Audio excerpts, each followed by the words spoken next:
ನಮಸ್ತೆ ವೀಕ್ಷಕರೇ, ಎಲ್ಲರಿಗೂ ಸ್ವಾಗತ ಸುಸ್ವಾಗತ ನವನೀತ ಇನ್ಸ್ಪಿರೇಷನ್ ಚಾನಲ್ಗೆ. ಇವತ್ತಿನ ವಿಡಿಯೋದ ಮಾಹಿತಿ ಯಾವುದೆಂದರೆ ಮಡಿಕೇರಿ ಕೋಟೆ ಮತ್ತು ಅರಮನೆ.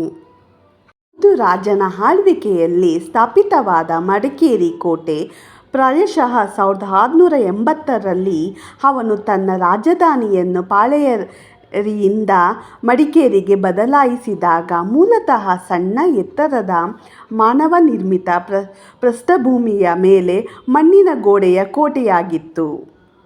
ಇದನ್ನು ಗಣನೀಯವಾಗಿ ಬಲಪಡಿಸಲಾಯಿತು ಮತ್ತು ಮೊದಲು ಮೈಸೂರಿನ ಹೈದರಾಲಿ, ನಂತರ ಟಿಪ್ಪು ಸುಲ್ತಾನ್ ಅವರು ಕೊಡಗನ್ನು ವಶಪಡಿಸಿಕೊಂಡ ಸಮಯದಲ್ಲಿ ಕಲ್ಲಿನಲ್ಲಿ ರಾಜಧಾನಿಯನ್ನು ಜಾಫರಾಬಾದ್ ಎಂದು ಮರುನಾಮಕರಣ ಮಾಡಲಾಗಿತ್ತು.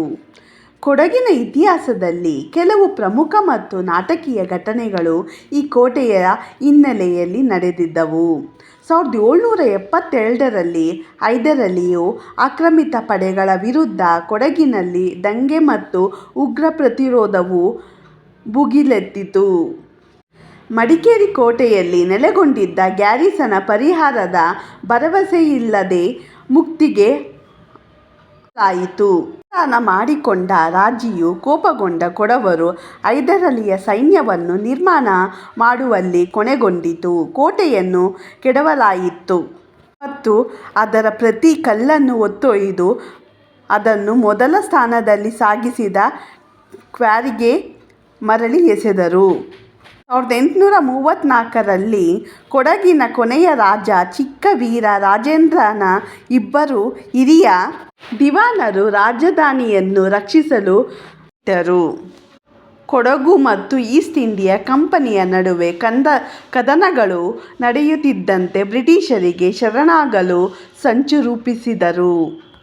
ಅದರ ಗಡಿಗಳಲ್ಲಿ ಶರಣಾಗತಿಯು ಕುಶಾಲನಗರದಲ್ಲಿ ನಡೆಯಿತು ಮತ್ತು ಕಂಪನಿಯ ಪಡೆಗಳನ್ನು ಕೊಡಗಿಗೆ ಕರೆದೊಯ್ಯಲಾಯಿತು.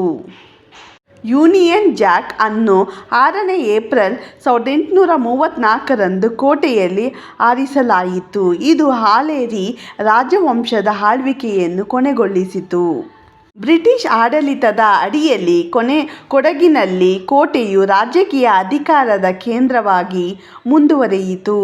1933ರಲ್ಲಿ ಬ್ರಿಟಿಷರು ಗಡಿಯಾರದ ಗೋಪುರವನ್ನು ನಿರ್ಮಿಸಿದರು. ಜೊತೆಗೆ ಮುಖ್ಯ ಆಯುಕ್ತರ ಕಾರಣ ನಿಲ್ಲಿಸಲು ವನ್ನು ನಿರ್ಮಿಸಿದರು.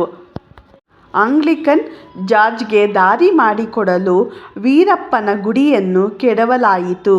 ಕೋಟೆ ಗಣಪತಿ ಎಂದು ಜನಪ್ರಿಯವಾದ ಕರೆಯಲ್ಪಡುವ ಗಣೇಶನ ಗುಡಿಯು ಪೂರ್ವ ಪ್ರವೇಶದ್ವಾರಕ್ಕೆ ಸೀಮಿತವಾಯಿತು.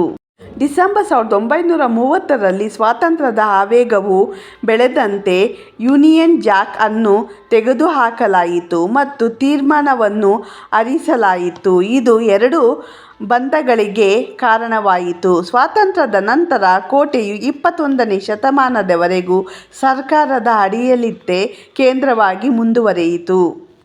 ಜಿಲ್ಲಾಧಿಕಾರಿಗಳ ಕಚೇರಿ ಮತ್ತು ಎಲ್ಲ ಸರ್ಕಾರಿ ಕಚೇರಿಗಳು ಒಮ್ಮೆ ಹಾಲೇರಿ ರಾಜವಂಶದ ಅಧಿಕಾರದ ಕೇಂದ್ರವಾಗಿತ್ತು. ಕಟ್ಟಡಗಳಲ್ಲಿ ನೆಲೆಗೊಂಡಿವೆ. ಸರ್ಕಾರಿ ಕಚೇರಿಗಳು ಇತ್ತೀಚೆಗೆ ಹೊಸ ಆವರಣಕ್ಕೆ ಸ್ಥಳಾಂತರಗೊಂಡಿದೆ. ಕೋಟೆಯ ಆರಂಭಿಕ 20ನೇ ಶತಮಾನದ ಛಾಯಾಚಿತ್ರಗಳು ಎಲ್ಲ ಕಡೆಗಳಲ್ಲಿ ಬೆಟ್ಟಗಳು ವ್ಯಾಪಕವಾದ ನೋಟಗಳನ್ನು ತೋರಿಸುತ್ತದೆ. ಕಾಲಾನಂತರ ಇದು ಜನನಿಬಿಡ ಇಂದಿನ ಮಡಿಕೇರಿ ಪಟ್ಟಣವಾಯಿತು. ರಚನೆಯ ಬಲವಾದ ಕೋಟೆಗಳು ಗೇಟುಗಳು ಮತ್ತು ಪ್ರವೇಶದ್ವಾರಗಳಲ್ಲಿ ಸ್ಪಷ್ಟವಾಗಿ ಗೋಚರಿಸುತ್ತದೆ, ಆದರೆ ಪ್ರಸ್ತುತ ದುರದೃಷ್ಟಕರ ಮತ್ತು ನಿರ್ಲಕ್ಷ್ಯದ ಅಂತ್ಯದಲ್ಲಿವೆ. ಇಟ್ಟಿಗೆ ಮತ್ತು ಗಾರೆಗಳಿಂದ ನಿರ್ಮಿಸಲಾದ ಅರಮನೆಯು ಕೋಟೆಯ ಮಧ್ಯಭಾಗದಲ್ಲಿದೆ. ಸೇಂಟ್ ಕಾರ್ನರ್ 1870ರಲ್ಲಿ ಬರೆಯುತ್ತಾ ಕಟ್ಟಡವನ್ನು ಉನ್ನತ ಮತ್ತು ವಿಶಾಲವಾದ ಎಂದು ವಿವರಿಸಿದರು ಮತ್ತು ಸಂದರ್ಶನಕಾರರನ್ನು ಸ್ವೀಕರಿಸಿದ ಯುರೋಪಿಯನ್ ಶೈಲಿಯ ಮುಂಭಾಗದ ಕೋಣೆಗಳು ಯುರೋಪಿಯನ್ ಫ್ಯಾಷನ್ನ ನಂತರ ಎಂದು ವಿವರಿಸಿದರು.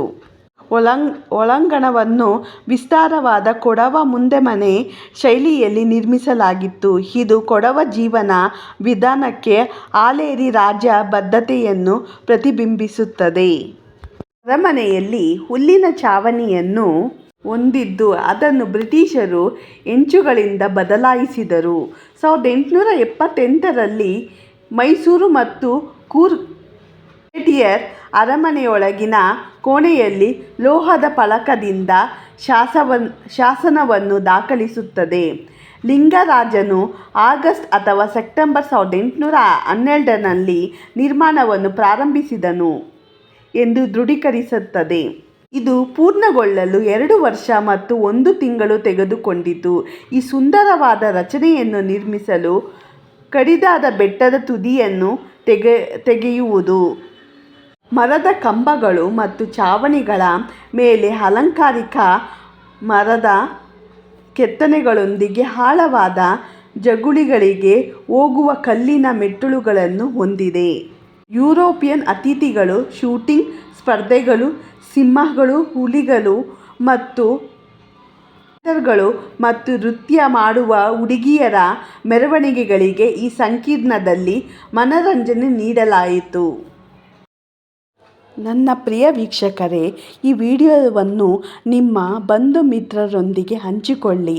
ಮರೆಯದೆ ಲೈಕ್, ಶೇರ್ ಆ್ಯಂಡ್ ಸಬ್ಸ್ಕ್ರೈಬ್ ಮಾಡಿ. ಧನ್ಯವಾದಗಳು.